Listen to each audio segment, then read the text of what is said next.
Guys, Pakistan से हमने अगर कोई भी चीज़ बाहर के मुल्क के अंदर एक्सपोर्ट करनी होती है तो वहाँ पर डॉलर का क्या कंट्रीब्यूशन होता है, डॉलर किस तरीके से अपना रोल प्ले करता है और किस तरीके से डॉलर की वजह से काफ़ी ज़्यादा तब्दीलियाँ होती हैं मुकम्मल मार्केट के अंदर। आज यही सब चीज़ें हम डिस्कस करेंगे। सबसे पहले जो डॉलर का रेट होता है ना, यहाँ पर एक चीज़ जाननी लाजमी है कि जब हम एक्सपोर्ट कर रहे होते हैं, मतलब कि पाकिस्तान से किसी और मुल्क के अंदर कोई भी माल बेच रहे होते हैं, तो जो हमें पेमेंट मिलती है वो डॉलर के अंदर मिलती है। तो ज़ाहिर बात है कि डॉलर का रेट का बहुत बड़ा जो है वो इम्पैक्ट पड़ता होता है।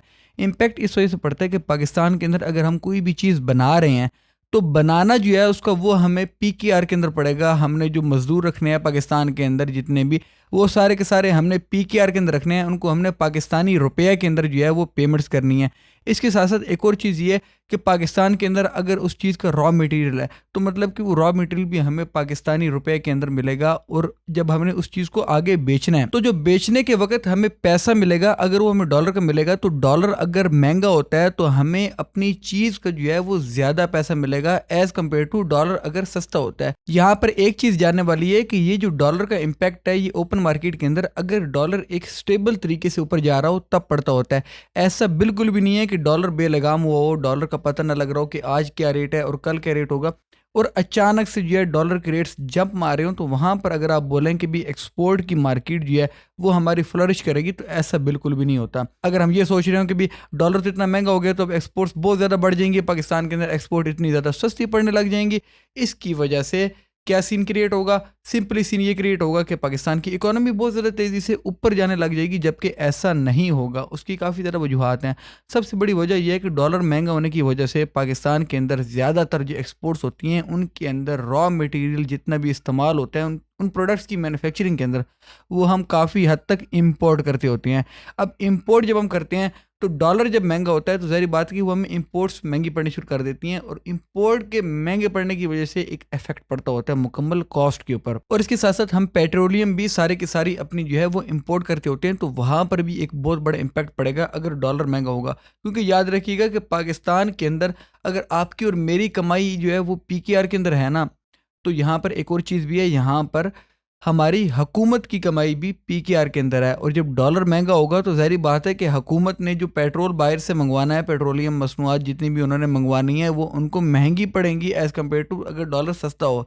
इसके साथ साथ एक और चीज़ ये है कि एक्सपोर्ट तब बढ़ती हैं जब मुल्क के अंदर स्टेबिलिटी हो। अगर मुल्क के अंदर रॉ मटेरियल ही ना मिल रहा हो, ऐसी भी सिचुएशन बन जाती है जब डॉलर बहुत ज़्यादा बेलगाम तरीके से ऊपर जाने लग जाए, तो ज़ाहिर बात है कि यहाँ पर एक सिचुएशन ये भी बनती होती है कि आपका जो रॉ मटेरियल है वो आप इंपोर्ट ही नहीं कर पाते क्योंकि डॉलर की कमी होने लग जाती है। जब डॉलर इतना ज़्यादा अचानक से महंगा होने लग जाए तो लोग इसको स्टॉक करने लग जाते हैं, और स्टॉक करने की वजह से ये और ज़्यादा तेज़ी से बढ़ने लग जाता है। पाकिस्तान के अंदर एक और बड़ा अलमिया है। पाकिस्तान की एक बहुत बड़ी प्रॉब्लम है कि हमने अफगानिस्तान के साथ फेंसिंग कर दी, सब कुछ कर दिया, सिक्योरिटी के मामला काफ़ी ज़्यादा टाइट किए, लेकिन नज़र नहीं आए। हमें नज़र इस तरीके से नहीं आए कि आज भी अफगानिस्तान के अंदर पाकिस्तान का डॉलर स्मगल हो रहा है। कल भी स्मगल हो रहा था, पिछले महीने भी स्मगल हो रहा था, रिसेंटली हम पूरे साल में देखें तो पूरे साल से अफगानिस्तान में डॉलर जो है वो ईजीली स्मगल हो रहा है। उसके ऊपर कोई भी सख्त किस्म की कार्रवाई नहीं की जा रही, जिसकी वजह से पाकिस्तान अपने मुल्क के साथ साथ एक दूसरे मुल्क की भी डॉलर की डिमांड पूरी कर रहा है, और इसकी वजह से बहुत बड़ा इम्पैक्ट पड़ रहा है पूरी पाकिस्तान की इकोनॉमी के ऊपर। इकोनॉमी के अंदर एक्सपोर्ट्स का एक बहुत बड़ा कंट्रीब्यूशन होता है।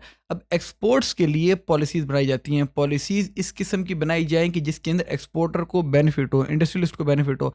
इंडस्ट्रियलिस्ट पाकिस्तान के अंदर जो बहुत बड़े बड़े हैं वो पाकिस्तान की नेशनल मार्केट को बहुत ज़्यादा टारगेट करते हैं as compare to international market. उसकी एक बहुत बड़ी वजह यह है कि उनको नेशनल मार्केट के अंदर से ही इतना ज़्यादा बेनिफिट मिल रहा होता है। इकोनॉमी के अंदर एक्सपोर्ट्स की बहुत बड़ी कंट्रीब्यूशन होती है, और एक्सपोर्ट्स को बढ़ाने के लिए पॉलिसीज़ बनाई जाती हैं, और पॉलिसीज़ के साथ साथ हमारे जो नेशनल इंडस्ट्रीज़ हैं जितनी भी, जो कि बहुत बड़ी बड़ी हमारे पाकिस्तान के अंदर फैक्ट्रीज़ हैं, उनको फोर्स किया जाए कि वो भी एक्सपोर्ट करें। और ये चीज़ हमने देखी है कि मिफ्ता इस्माइल एक पॉलिसी लेकर आए थे कि एक्सपोर्ट को अगर हमने बढ़ाना है तो वहाँ पर जो हमारे पाकिस्तान की इंडस्ट्रीज़ हैं उनको फोर्स किया जाए कि वो इतनी परसेंटेज एटलीस्ट जो है वो अपनी एक्सपोर्ट लाजमी करेंगी अगर उनको ये मामला चाहिए जिसके अंदर रॉ मटेरियल की अगर उन्होंने इंपोर्ट करनी है तो वो हमें एक्सपोर्ट भी करके दिखाएं। ये एक बहुत अच्छी पॉलिसी थी जिसको इम्प्रोवाइज किया जा सकता है। इसके अलावा पाकिस्तान के अंदर एक जो बहुत बड़ा इंपॉर्टेंट अपना रोल प्ले कर सकती है एक्सपोर्ट्स के अंदर, वो है हमारी स्मॉल एंड मीडियम एंटरप्राइजेज। याद रखिएगा कि जब स्मॉल एंड मीडियम एंटरप्राइजेज को पाकिस्तान के अंदर एक्सपोर्ट की तरफ लाया जाएगा तो पाकिस्तान की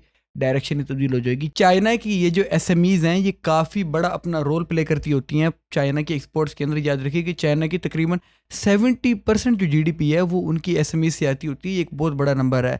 इसके साथ साथ जो एसएमईज होती हैं उनको प्रायोरिटाइज किया जाता है, उनको सिखाया भी जाता है साथ साथ कि एक्सपोर्ट्स आपने किस तरीके से करनी है, इंटरनेशनल क्लाइंट्स को आपने किस तरीके से टारगेट करना है। और ये सब कुछ वो तभी कर सकते हैं जब वो अपने आप को रजिस्टर करेंगे। पाकिस्तान का एक बहुत बड़ा मसला ये भी है कि यहाँ पर जो एसएमईज होती हैं वो अपने आप को रजिस्टर ही नहीं करवाती होती, और रजिस्टर ना करवाने की बहुत सारी वजूहत हैं, जिसके अंदर एक बहुत बड़ी मेजर जो वजह है वो ये है कि पाकिस्तान के अंदर जो टैक्सेशन सिस्टम है वो उनको या तो समझ नहीं लगती, अगर समझ लगती है तो वो उसके अंदर कंफ्यूज रहते हैं कि भी पाकिस्तान के अंदर इतने ज़्यादा वो टैक्सेस पे करें तो करें क्यों, जबकि वो टैक्सेस पे किए बगैर बगैर रजिस्ट्रेशन के वही बिजनेस उसी तरीके से चला सकते हैं। इसके अंदर ये चीज़ लाजमी आती है कि उनको इस बात की समझ नहीं लगती कि भाई अगर हमने इस चीज़ को रजिस्टर नहीं करना तो हम इसको एक लिमिट के बाद स्केल नहीं कर सकते। जो स्केल आपने करना होता है अपने बिजनेस को, ज़ाहिर बात है कि आप अपना रजिस्टर्ड बिजनेस तो स्केल कर सकते हैं, बट अनरजिस्टर्ड बिजनेस आप किस तरीके से अपना स्केल करेंगे। ज़ाहिर बात है कि वो एक टाइम पर आने के बाद जो बाउंड्री आपकी लग जाएगी उसके ऊपर आप नहीं जा सकेंगे, और ये एक बहुत बड़ी प्रॉब्लम है। इंडिया के अंदर बहुत बड़े बड़े बिजनेस एम्पायर्स बन चुके हैं और पाकिस्तान के अंदर यहाँ पर